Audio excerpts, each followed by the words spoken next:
Sobat Pancasila, selamat datang kembali di Ngobrol Santai Tapi Serius.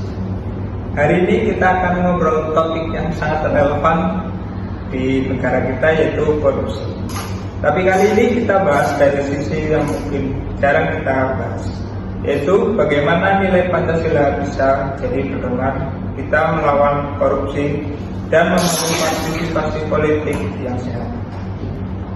Yuk kita kenalan dulu sama narasumber kita yang dari mahasiswa PPKN. Yang pertama ada Rama, Diva, dan Hani.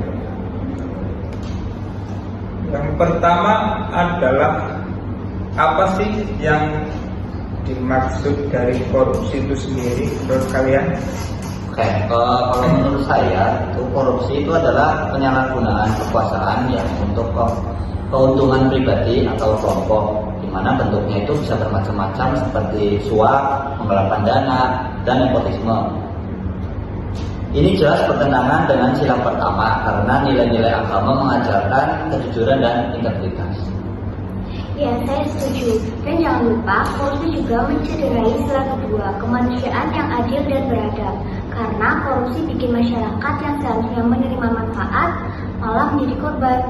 Ini pelanggaran terhadap rasa keadilan dan hak asasi manusia.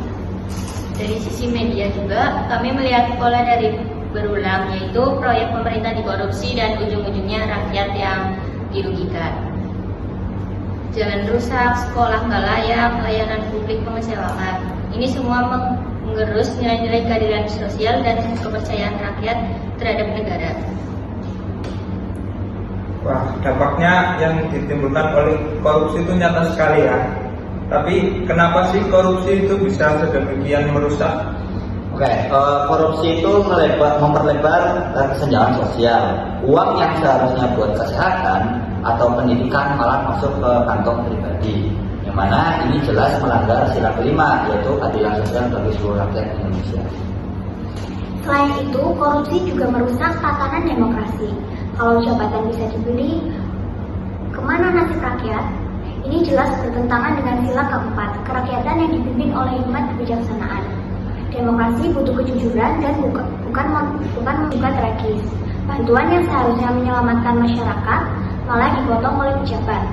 Itu bukan hanya korupsi, tapi pengkhianatan terhadap nilai kemanusiaan dan solidaritas bangsa. Nah, dan di level lokal pun sama, yaitu proyek drainasi, jembatan, fasilitas umum, jadi ladang bancakan. Lemahnya pengawasan menunjukkan kurangnya kesadaran moral dan tanggung jawab publik. Padahal sila pertama dan keempat menuntut kita untuk berperilaku adil dan bertanggung jawab dalam mengelola kekuasaan. Lalu apa yang bisa kita lakukan sebagai mahasiswa itu sendiri? Pertama itu sadar dan peduli. Jangan anggap korupsi itu urusan orang lain. Ini soal masa depan kita semua. Dengan semangat persatuan ya, pada sila ketiga kita bisa melawan korupsi bersama-sama. Kedua, edukasi diri, pelajari hak-hak sebagai warga negara, pahami cara kerja anggaran publik. Ini bagian dari sila keempat karena rakyat harus terlibat aktif dalam pembagian keputusan. Dukungan jurnalisme independen, laporkan kejanggalan. Sekarang ada kanal resmi seperti lapor.id.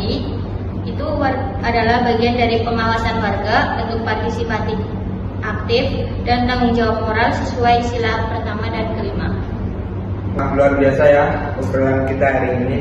Sebelum kita tutup, satu kalimat penutup dari kalian. Jangan lupa kaitkan dengan semangat Pancasila. Nah, mungkin dari saya ya. Korupsi adalah musuh bersama. Dengan nilai ketuhanan dan kemanusiaan, kita bisa lawan itu lewat sikap jujur dan peduli. Kalau kita diam, korupsi akan tumbuh subur. Saatnya kita bergerak, bersatu, dan menegakkan keadilan sosial bagi seluruh rakyat. Gunakan suara kita, gunakan hak kita. Demokrasi sehat hanya bisa tumbuh kalau warga aktif dan bijak, sesuai nilai-nilai luhur Pancasila. Terima kasih buat Rama, Diva, dan juga Hani. Dan buat kalian semua, mari jadikan Pancasila bukan hanya sekedar simbol ya, tapi pedoman untuk hidup, terutama bagi warga negara yang aktif.